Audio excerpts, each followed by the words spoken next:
listener production. Hi, Sasha Barbagat with you for The Briefing. Ties between North Korea and Russia have never been stronger after their notorious leaders, Vladimir Putin and Kim Jong Un, signed a mutual aid partnership. It's two dictators who I think are probably a few cents short of full dollar, who are now in this deep bromance, who are sharing nuclear secrets. I think absolutely the world should be a bit concerned. In the second half of today's episode, we'll explore why Putin has made his first trip to North Korea in almost a quarter of a century and what it could mean for the rest of the world. That's coming up, but first, Katrina Blowers is here with us for the headlines. It is Friday, the 21st of June. G'day, Sasha. Hi, everyone. Well, the chatter, and there is a lot of chatter, continues today around the coalition's nuclear plan, while the questions remain about how much it is going to cost to build 7 nuclear reactors. We want the information out there in bite-sized bits, if you like, so that people can consume exactly what it is that we're proposing and understand what it's not proposing. He's asking himself some questions, and they're the questions people want to know: whether it can really supply cheaper and more reliable energy. Another one popping up is what is going to happen in the meantime, because this is going to take a while to build and roll out. Analysts are warning power bills could rise by $1,000 a year for households during that transition phase, where renewables and coal are scaled down and gas is used until nuclear power comes online.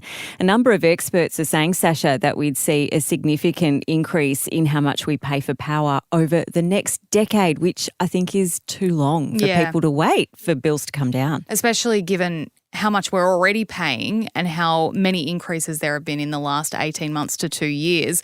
Look, meantime, Labor has rushed out some anti-nuclear ads, I guess you could call them, and they are copping criticism. So some MPs have been posting the images to their social media accounts showing Blinky Bill with 3 eyes, along with the 3-eyed fish that was made famous by The Simpsons swimming in Gippsland.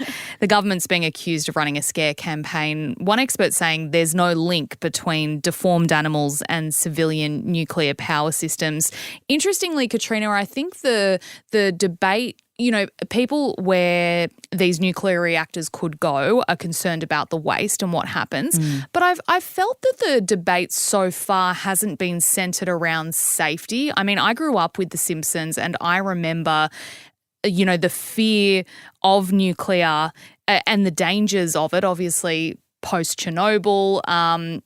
I don't feel like the conversation has been about that as much as maybe we would have expected it to be 20 years ago. Do you know, but what the conversation has been about is not the government and their strategy for the future, but Peter Dutton and his vision. And normally opposition make themselves a small target going into a federal election. They usually just sit tight, don't do much, and, rather than advocate big, bold ideas that they can be questioned on, they just let the government kind of fall on their face. But not in this regard. It's a really unusual tactic, but we are talking about the opposition and Peter Dutton, and the attention is off the government and their renewables plan. So Peter Dutton, who knows? This could end up being a strategy that could win him the federal election. Vladimir Putin, fresh off his visit to North Korea, which we do discuss in today's deep dive, has now signed a number of deals with Vietnam during a visit to the country. So in the state visit, the Russian president and his Vietnamese counterpart To Lam agreed to further cooperate on things like education, science, technology, oil and gas exploration and health.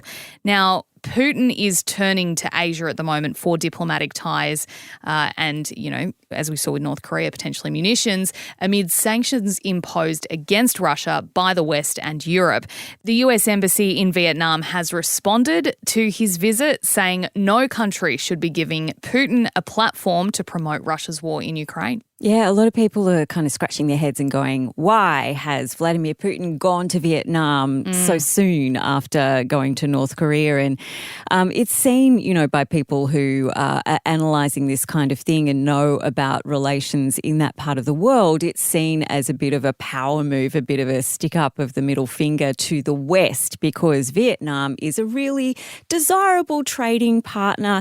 It also, from a cultural standpoint, is a country that a lot of Western countries, including Australia, want to have good relationships with. So with Vladimir Putin going over there and agreeing to a whole bunch of things with their government, it's seen as, this is my influence in this part of the world, so beware, West. The two countries do have ties that go back to the 50s, so it's not new for them to be meeting and having discussions. I do want to point out the difference between Putin's arrival in Vietnam versus North Korea. You spoke yesterday about just the absolute pomp and ceremony around Putin's visit in North Korea. There were big military parades and people waving balloons. There were images of Putin in the streets, big posters up in North Korea.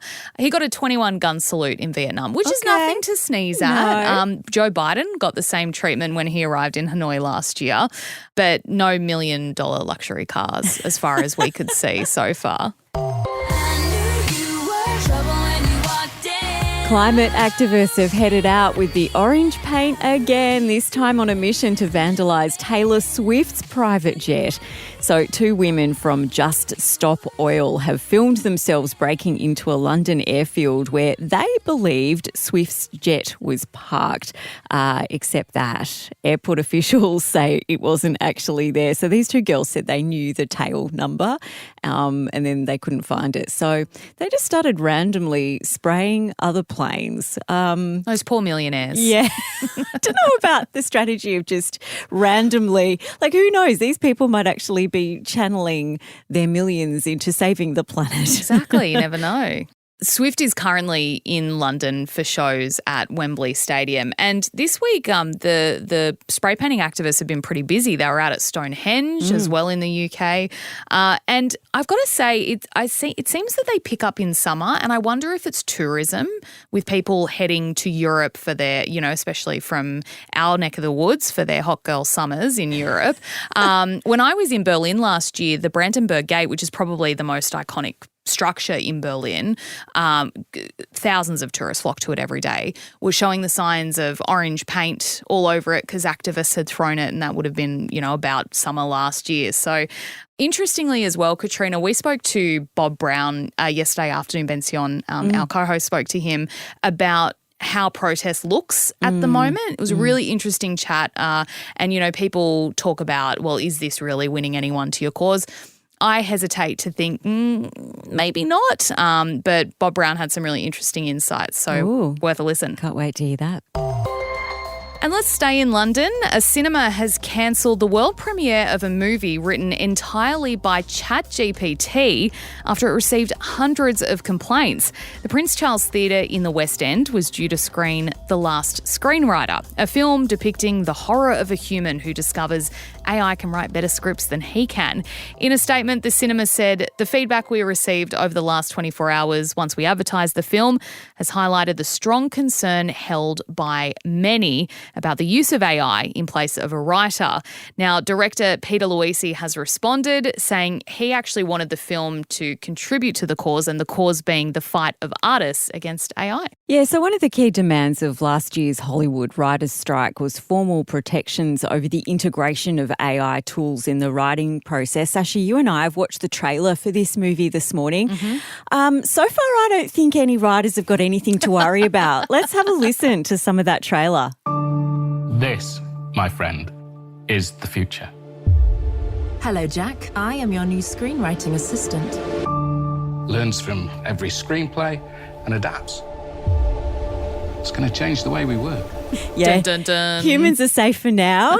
And maybe if they got some slightly better actors in this movie too. It's wooden, to say the least. And clunky, just so clunky, the writing. I guess, though, I understand why a director, he was probably trying to make a big statement. Yeah. Like, I get it. But yeah, God, I wouldn't want to sit through 2 hours of that.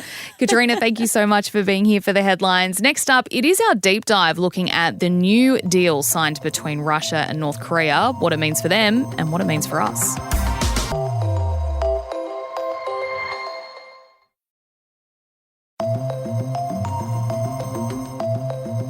Hi, Simon Beaton with you for this episode of The Briefing.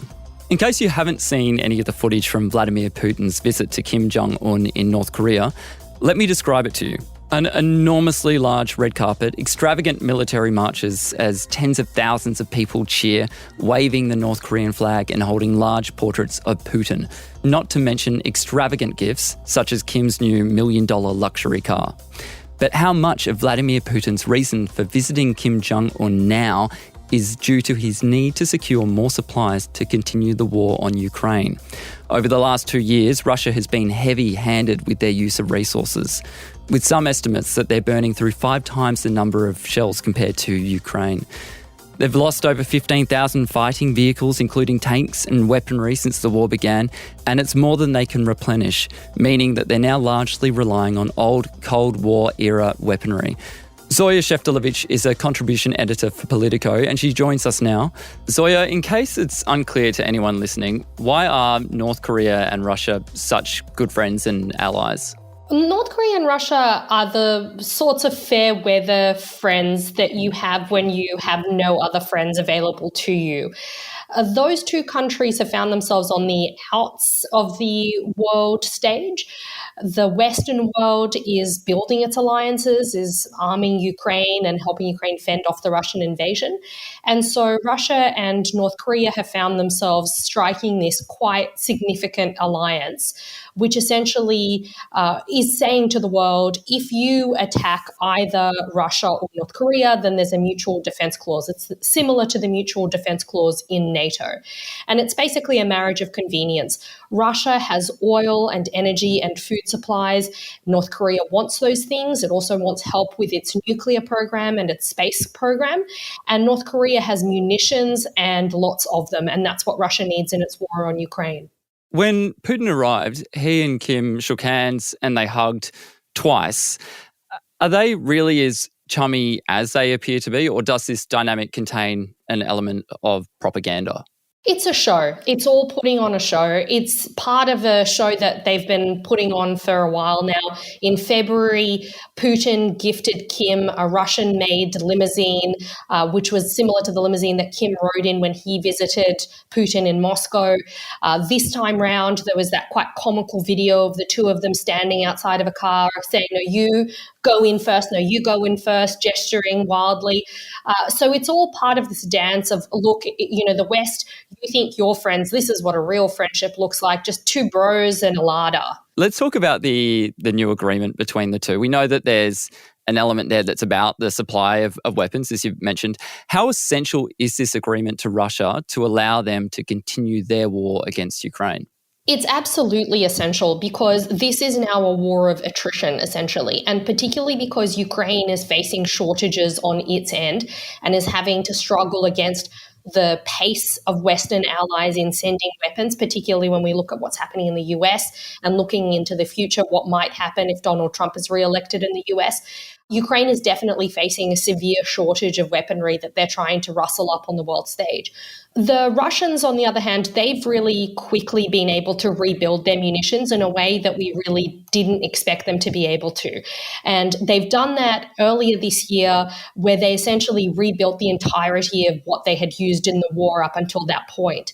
And so the Russians have quite a bit of munitions, and they've been doing that both locally in their local manufacturing industry because they've really pivoted towards a war economy, and a huge portion of the Russian economy is essentially geared towards making weaponry now, but also by striking deals with countries like Iran and North Korea, and by doing grey market trade with Chinese firms that are resupplying them.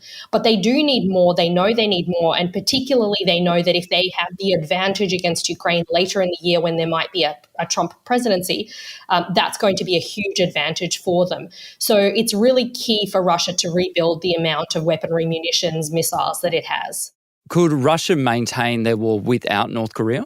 They probably could, but it's just a question of the extent to which they would be able to continue making some of the gains that they have been making over this spring period. The Russians have been able to push Ukraine back in some of the key areas of the front, and they've been doing that because they have been better supplied than the Ukrainians have been. And so probably it would just be a longer and more difficult period of time that it would take them, and perhaps they wouldn't be able to make as many gains, but they could definitely do it without North Korea, though North Korea has actually provided them with, we know that by March they had provided them with a billion shells. Yeah. Well, I heard it could have been around 10,000 shipping containers worth, but that was illegally received. Will this agreement mean that the supply of munitions will now be legal? Well, North Korea is under sanctions, and so arms trading with North Korea is not permitted under international law for countries that are signatories to the various treaties that forbid it. But the Russians, as far as they're concerned, and certainly the North Koreans, don't feel bound by any particular international law. So in this circumstance, I think it doesn't really matter. They're happy to do the trade however they do it. Tell me more about where else Russia is sourcing fresh supplies from then. Russia is getting a large number of drones from Iran, and that's really key because those drones are being used against Ukrainian troops in Ukraine, and they're able to get past, they're unmanned, they're cheap, and they're sort of going quite deep into Ukrainian territory and terrorizing. I mean, we've seen them hit apartment blocks, we've seen them hit hospitals, we've seen them hit schools. I mean, they're really quite indiscriminate in what they're hitting. So those drones are mainly Shahed drones coming from Iran. The Russians are also getting loads of missiles and munitions from North Korea and also from Iran. But probably the key place for the Russians is China. So China has promised that they will not supply either Russia or Ukraine with weaponry for this war. But in actual fact, what has been happening is a pretty significant amount of supply of dual-use goods. And those are goods that, for instance, microchips, which in some cases can be put into electronics, but in other cases are put into drones and weapons and missiles to guide them. So those sorts of chips are coming through from China. So China is either manufacturing those chips, or companies in China which have links to Russia are buying chips on the market and then sending them to Russia. And we know that's happening because we've got all sorts of people on the ground in Ukraine who are picking out the rubble of these bombs and finding microchips that are made by Western manufacturers and have been clearly shipped since the war began. So we know that that trade is happening, and it's something that China claims that it's cracked down on, but we know it absolutely hasn't. So back to the agreement between North Korea. Kim Jong Un has apparently said that the agreement was defensive and peaceful in its essence. What do you think he means by that? Well, I think what he means by that is basically a signal to South Korea, to the US, and all of the North Korean enemies of the West. Watch out. If you try to make any moves on us, if you try to destroy our nuclear weapon program, if you threaten us in any way, we've got Russia at our back, and vice versa for the Russians with North Korea. And the real concern that the world has is actually to do with nuclear weapons, because Russia is a nuclear power and North Korea is trying to become a nuclear power. So essentially what Kim has been saying is this is a warning to the West, to South Korea, we're about to get nuclear weapons, and once we've got those, there's nothing you can do, and we're going to be the big guy in this region. So that's really the message. It's about nukes in this situation. And is that the main thing that North Korea are getting out of this agreement? We think probably yes. It's probably nuclear weaponry or nuclear assistance with developing their nuclear program. We know that in particular, North Korea has been working on a nuclear submarine program, which they've been attempting to get off the ground. And so that is a really key area for the North Koreans, a key priority for the North Koreans. And we think that's probably some of that technological assistance is now going to come from the Russians. The other element of it is probably to do with the space program that the North Koreans have been working on.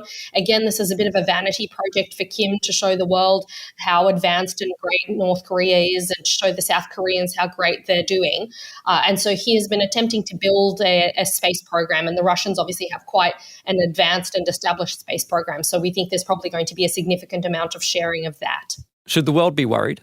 Absolutely. I think, it's two dictators who I think are probably a few cents short of full dollar, who are now in this deep bromance, who are sharing nuclear secrets. I think absolutely the world should be a bit concerned. Do you think we'll see any response from other international bodies in response to the agreement?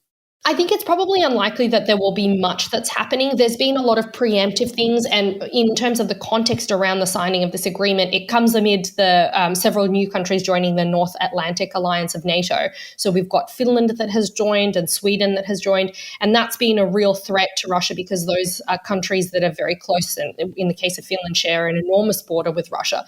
So there is a preemptive set of circumstances that have been happening as the West has been consolidating its defences.